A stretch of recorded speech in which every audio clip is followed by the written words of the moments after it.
Hi, and welcome back to another episode of the Search Podcast. I'm Elliot Manning. I am joined this week by Caroline Wilson, who is working for a company called Oscar Technology based up in Manchester. But I'll pass it over to you, Caroline, so you can do a proper intro on yourself. Thanks, Elliot. Yes, I'm Caroline. I head up the contract division for Oscar UK and Europe. I've been here now 3 months. Yeah. And I have I'm in my 15th year in recruitment, so all fun and games. Just as long as me then, fine. So we're still loving it, right? We'll take a step back. We'll go back to the beginning. You started off, in recruitment as a trainee, and you've done something that not a lot of people do, and you've spent this. You've built a career in, an individual business and worked your way up through the ranks. But first of all, I guess, do you remember why you got into recruitment? Yes, I guess my central perspective in life has always been to get up, work hard, grab opportunity, don't give up. And that stems from my childhood. When I left university, I think I was looking for something that I could get my teeth stuck into straight away, be financially stable, have a challenging role, learn a lot, work hard, and aim high. And, the rewards that come with recruitment, I felt gave me that push. So I remember graduating and I got my job within 2 weeks of graduating. Amazing. And I loved it. Amazing. So you've not looked back since then, I guess you're still 15 years later. So how technology? Did you ever consider doing anything else in recruitment, any other sector? Did you find it's a market that you were passionate about, that you had real interest in, or is it more just about, like with other recruiters, the money? Good question. I was pretty open at the time, but tech is at the core. Tech is ever changing, fast moving, always disrupting, and I felt that that kind of industry isn't going to slow down at all. So I'd say tech was probably up there with the first choice. Definitely. Fine. So moving into the role of a trainee recruiter, you're in the tech market now. What pushed you to want to work your way up into, the senior aspect of our industry? What gave you that drive? Was it something you planned to do? Because, I've spoken to many people on the podcast and they've gone through the route of principal where they didn't want that responsibility. But where did that, where did that kind of happen for you? That happened for me about six years in. Yeah. I was a senior consultant on my team, leading from the front, and looking after rookies on the team. Felt that I could also inspire those around me, and I was getting a lot of great satisfaction from getting people to replicate what I was doing to get success. I guess as well, at the time, I was also emulating the behaviors of my managers and my directors. And I really felt that I could take that path. I was learning from them every day. So, the core values my bosses set with me early on in my career, I started to replicate and get results and got results from it. I really like seeing people, nurtured, flourished, and aiming high. And like I said, seeing them get results was hugely rewarding. Yeah, definitely. I can imagine. Did you ever at one point think to yourself, why have I done this? What am I trying to achieve here? Why have I bothered, trying to make things maybe harder for myself? Definitely. I think the hardest time in my career, and that time, that voice was in my head, was when I was a team leader, a billing team leader. So spinning every plate, being the high energy, motivational leader, but as well dealing with my own business and growing my own weekly GP. That was truly hard, very, very difficult to switch off. And there are times when I thought, this is not sustainable. And I think it's always about bringing it back to the basics, looking at your own goals. And actually what I put into place then was actually getting the team just to copy what I did and see me in action, as opposed to have to put, the tools down and train all day. It was watch me on the job. So based on that, and for those out there listening in that have had these instances or are having these, kind of situations occur at the moment, If you get to a point as as in management, and you've got a team that rely on you and you're responsible for, and you've got your own responsibilities, but it's something's not working, you're finding a struggle, you're just new to management, what would you say is as a piece of advice to them to, I suppose, get themselves above water again? You've mentioned that you told everyone you've stopped and went back to basics. Is there anything else you'd recommend? Yeah, I think for me, open communication is king. Yeah. So many times in my career, I've sat down with my team and I've shared the problem. This is where I am. This is the pressure I'm putting on myself. This is what I want to do for you. We want to get here, but there's only so many hours in the day, and I'm only one person. How can we as a team pull together and actually play to everyone's strengths and look at forming pillars on the team? So everyone is accountable, and we can have certain pillars, maybe 3 or 4, and we work them all out together and we all agree on them and we're all accountable. So for me, that really helped. And it's all about trust, open communication. What I found really helped with that is we're all in it together. We come up with the basic plan, whether it's winning new clients, whether it's ensuring our activity's high, whether it's developing and training each other more. But it's a shared goal. Yeah. As soon as I started to open up and share the load, people on the team used to come forward and say, do you know, I'm really good at that. Let me take that. I'm really good at this. I'm going to drive that. So what that created is an environment where everybody can flourish. Everybody had a part to play. Sure. And we were collaborating. And for me, being a leader isn't working 80 hours a week and burning yourself out. Yep. It's about being realistic, pulling everyone in the team together. You've hired them for a reason. They're not just cogs in your machine. They are, they have got great ideas and have got a lot of creativity. Share it. Yeah. Own it, and then push forward. So for me, it was always around having pillars. We used to call it the core 4, always around the pillars, and then, tying that into a vision. But it's everyone's vision. It's not just yours. Definitely. Did you, to get this this mindset, right, that you've got, it doesn't always come naturally to a lot of recruiters, right? Usually some of the recruiters are just all about their individual billings and they don't want to have that thought process. So do you have any, for someone out there that's, in that role that you're in, did you read anything? Did you utilize your, senior management to support you and mentor you? Did you have training? What did you do to help yourself? Okay. I'm naturally a positive person. I'm full of energy, and I think that, being a leader requires that. That's something that, you can't just give yourself. That sometimes is innate. I read a lot of business books, management books. I really do. That's how I relax. I'd say what has inspired me a lot, which has been shaped by my environment, is the early days of recruitment. I'd say the first 10 years in recruitment, when I was so inspired by directors, so inspired by their values, their behavior. It made me want to step in their shoes and have a good go. And because I was on this learning trajectory, all I kept saying to myself is, that will be me one day. I can do that. And the challenge of filling their positions was something that got me out of bed every day. Yeah.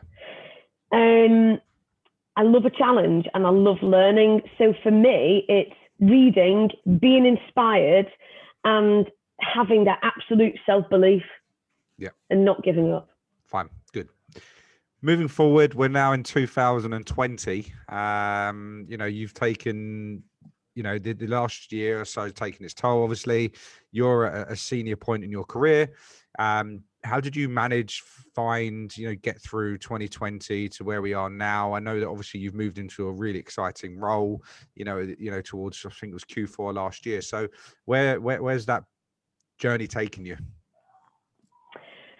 It's been a brilliant start to Oscar, still that I joined, and the momentum within the business is something that I really, really thrive off. Yeah. I'd say 2020 2020 was tough. Yeah.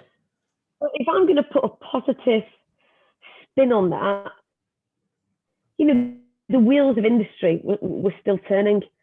Yeah. It was testing our agility.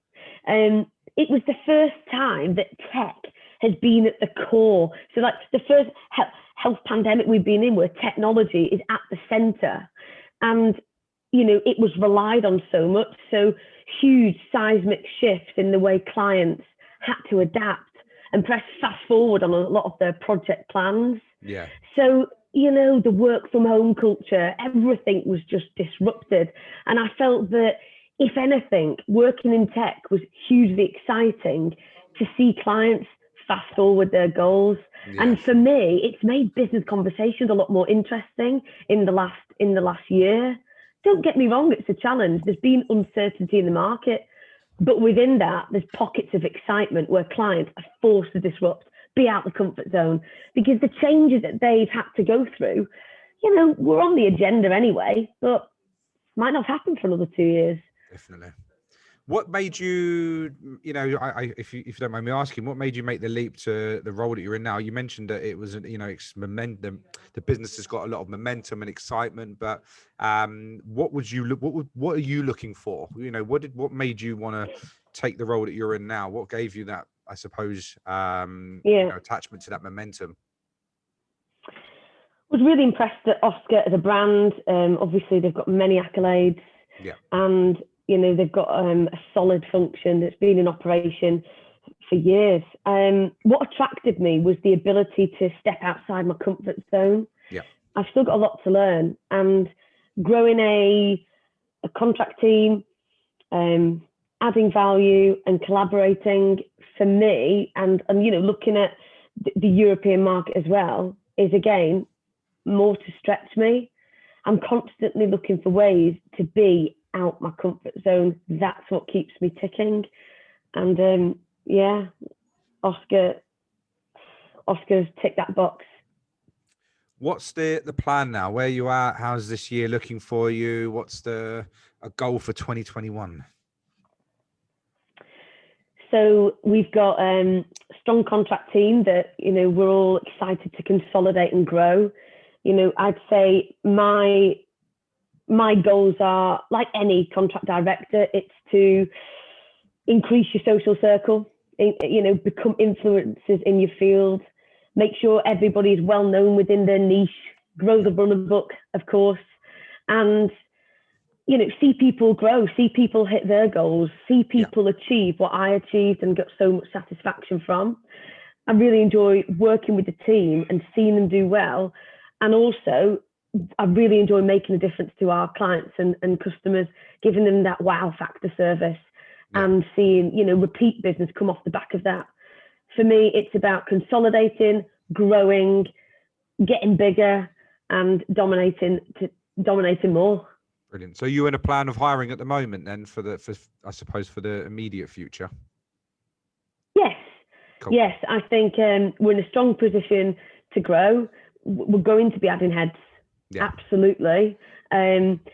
But, you know, being sensible about it, you know, not just getting to a point where it's not sustainable. We've got to start small and we've got to then dominate. Yeah. So I can develop everyone and set the benchmarks. Fine. Something I've not asked anyone before, but I'm keen to find out, how have you differentiated the interview process to, I suppose, a year or so ago when, you know, it was all face-to-face, looking for certain personality and culture fits, to, you know, interviewing someone now for your team? Have you found that easy, hard, or the same? You know, that is a challenge because, you know, there's a lot to be said for, you know, personal interactions, you know, reading body language and having a bit more informality about the interview. You know, sometimes that's easier face-to-face. We've just kept it as slick as we can and tried to, you know, continue our multi-stage interviews and still have that outlet to find out a little bit more about them. So it's not just so formal, you know, it might just be, you know, a few more Zoom calls, a few more team meetings. What we have done is we've involved other members of the team to have a chat to, you know, applicants. And just getting people to relax a little bit, because I think there's some kind of nerves associated with being on video interviews. Yeah, I think it's very different, but I think it's the new way. And I've employed people I haven't even met a couple of my staff yet, in physically. I've just done it on Zoom, and I'm just trying to I suppose go with it at the moment. And look, that's just the way it is. But we've got to keep on growing, right? So that's the way we're doing it. But what are you looking for those listening in who are in recruitment that are based up, in Manchester, for example, that may be looking or might be open to a conversation? What do you look for? What do you want at the moment from these recruiters to come in and join your team? Passion is one thing. Having a real purpose, knowing what you want out of a job. You've got to display some kind of grit as well. Yeah. So that for me is what you look for when you know somebody will persevere through the tough times. Sure. So being confident, being passionate and positive. But what have they got in their repertoire that demonstrates they can hang on in when it's tough? What have they done in the past to dig deep? Evidence that they have got, a thick skin in sales and, can push through obstacles, because this year has taught us that, it's all about stamina. So yeah, you need the X factor. Yeah. You need people that are can do attitude and have a real tenacity to learn, to be inquisitive, interested in tech. Yeah. It's a really exciting place to be. Brilliant. Lastly, to kind of wrap it up, what would you say to anyone in management having to get used to the new way of working, to build a business that's maybe joined a new team, a new company? What do you advise them, and what, I suppose, would you say to look out for? Yeah, okay. So I guess talking of my current experience, that's probably most relevant, because I started pretty much in and out of a lockdown, growing a team, like you said. I've only met some of my team once in person. So for me, what I do, if you're starting in this way and you want to be, you want to create the best environment possible, it's about trust, open communication, and it's creating that happy medium. Management comes with a lot of emotional and interpersonal interactions, okay? So you need to be as natural as possible and authentic. But what you also need to strike a balance of is being firm but fair, and making sure that your expectations are high. So really striking that balance. So you need to get to know everyone on your team, identify what drives them. You need to understand their goals. Do they fit in with what you want to achieve as well? You need to take an active interest. What's their niche? How are they going to learn about it? Giving them that development, and above all, creating that environment where it's such open communication. Not that you get asked questions all day. It's, will they pick up the phone? Will they tell you when they're having a tough time? Will they put their hand up and say? And that's what you need, especially in this kind of setup with this working from home culture. So firm but fair, happy medium, trust, and open comms, definitely. Brilliant. Love it. Caroline, thank you very much for your time. We'll wrap it up there, but I've got loads of notes here, loads of information. What I'll do is I'll share a couple of snippets out to the market so they can get a feel for kind of who you are and little bits here and there. But ultimately, the actual podcast will be released on Wednesday. I think what you've shared, what you've gone through here there's a few things that you'll see when I post it out there that are really standing out to me, and I'm sure to the people that are listening in on this. If anyone's got any questions, feel free to reach out to Caroline directly. If there's any interest in the business of Oscar Tech, I'll be sharing a little bit of info on who you guys are, so people can reach out and go directly to you, because I think ultimately you're the best person to ask in the business now that they can see who you are. So I appreciate your time. Thank you very much again. And we'll Thank you, Elliot. Speak soon. Absolutely. Thank you. Take care. See you later. Bye, Elliot.